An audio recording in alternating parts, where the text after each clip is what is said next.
아버님, 어머님 안녕하세요. 오늘 정말 중요한 이야기를 준비했는데요. 영상 시작하기 전에 꼭 구독 버튼과 좋아요 버튼 먼저 눌러주세요. 안 누르시면 이 소중한 정보가 다 날아가 버릴 수 있거든요.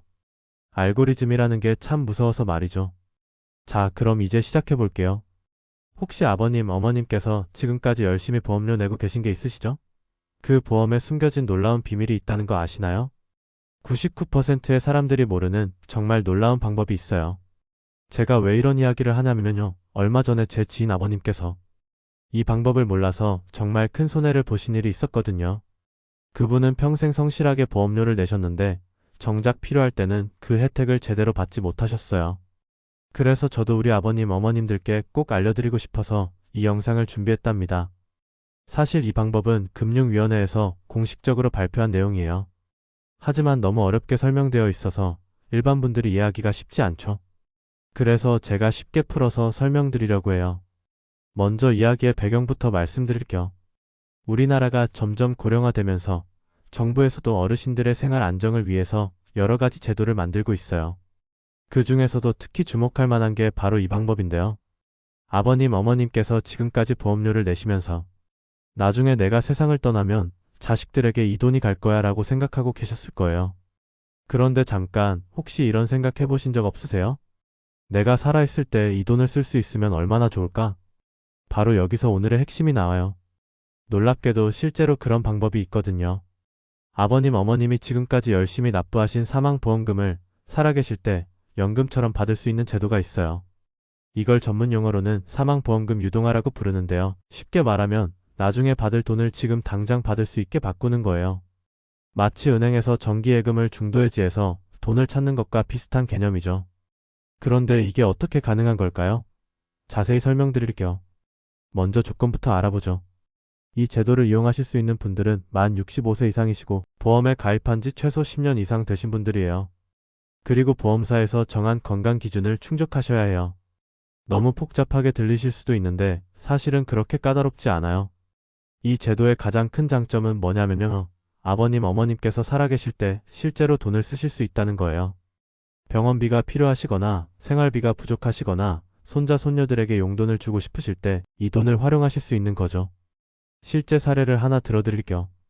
70세 어씨 같은 경우에요. 이분은 20년 동안 매월 15만원씩 보험료를 내셨어요. 총 3,600만원을 납부하셨죠. 원래는 돌아가시면 자녀분들이 1억 원 정도를 받을 예정이었어요. 그런데 이 제도를 이용해서 매월 연금 형태로 받기 시작하셨어요. 매월 얼마를 받으시는지 아세요? 약 300만원씩 받고 계셔요.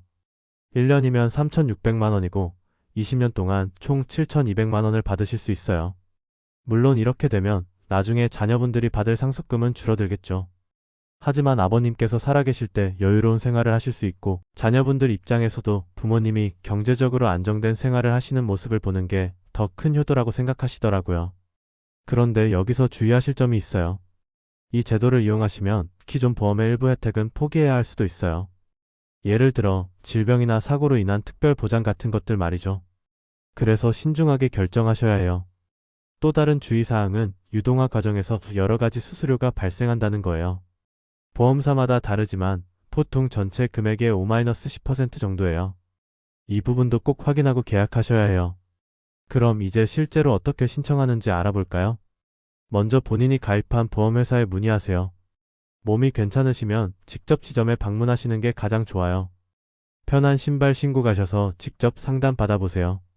전화로도 가능하긴 한데 워낙 복잡한 내용이라서 직접 만나서 설명 듣는 게 더 정확해요. 상담 받으실 때 꼭 준비해야 할 서류들이 있어요. 신분증, 보험증권, 그리고 건강진단서가 필요해요. 건강진단서는 보험사에서 지정한 병원에서 받으셔야 하는 경우가 많으니까 미리 확인해 보세요. 여기서 중요한 건 혼자 결정하지 마시라는 거예요. 자녀분들과 꼭 상의하세요. 이게 가족 전체에 영향을 주는 일이니까요. 솔직하게 대화해 보시고 모두가 납득할 수 있는 방향으로 결정하시는 게 좋아요. 그리고 한 가지 더 팁을 드리자면요. 보험사 직원 말만 듣지 마시고 독립적인 재정 상담사나 은행의 프라이빗 뱅커에게도 조언을 구해보세요. 객관적인 시각에서 조언을 받으시는 게 도움이 될 거예요. 사실 이 제도가 생긴 배경에는 우리나라의 급속한 고령화가 있어요. 통계청 자료를 보면 2025년에는 전체 인구의 20% 이상이 65세 이상일 것으로 예상된다고 해요. 정부에서도 이런 상황을 대비해서 어르신들의 생활 안정을 위한 여러 제도를 만들고 있는 거죠. 특히 요즘 젊은 세대들은 경제적으로 힘든 경우가 많잖아요. 부모님을 경제적으로 지원하기가 쉽지 않은 상황이에요. 그래서 이런 제도를 통해서 어르신들이 스스로 경제적 여유를 확보하시는 게 현실적인 대안이 될 수 있어요. 또한 이 제도는 단순히 돈을 받는 것 이상의 의미가 있어요. 아버님, 어머님께서 자녀들에게 짐이 되지 않으면서도 품위 있는 노후를 보내실 수 있게 해주거든요. 이게 정말 중요한 부분이에요. 물론 이 방법이 모든 분들에게 맞는 건 아니에요. 건강하시고 경제적으로 여유가 있으신 분들은 굳이 이용하실 필요가 없을 수도 있어요. 하지만 의료비 부담이 크시거나 생활비가 부족하신 분들에게는 정말 도움이 될 수 있는 제도예요.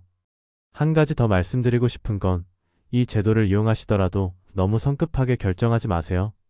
최소한 몇 달은 충분히 고민해 보시고 여러 보험사의 조건도 비교해 보세요. 보험사마다 유동화 조건이나 수수료가 다를 수 있거든요. 그리고 이런 중요한 금융 결정을 하실 때는 반드시 가족들과 함께 상의하세요. 특히 자녀분들의 의견도 들어보시고요. 가족 간의 이해와 동의가 있어야 나중에 문제가 생기지 않아요.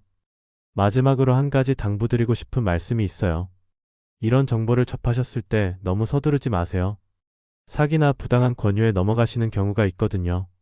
반드시 공식적인 보험사나 금융기관을 통해서만 진행하시고 의심스러운 부분이 있으면 자녀분들이나 전문가에게 꼭 상의하세요. 정부에서 공식적으로 인정한 제도이긴 하지만 그만큼 신중하게 접근하셔야 해요. 본인의 상황을 정확히 파악하시고 장단점을 충분히 비교해 본 후에 결정하시길 바래요. 오늘 말씀드린 내용이 아버님, 어머님들께 조금이라도 도움이 되셨으면 좋겠어요.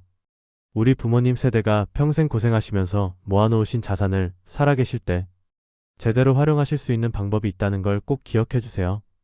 그럼 오늘 영상은 여기서 마무리하고 혹시 궁금한 점이 있으시면 댓글로 남겨주세요. 그리고 이런 유용한 정보를 계속 받아보고 싶으시면 구독과 좋아요, 알림 설정까지 부탁드려요. 감사합니다.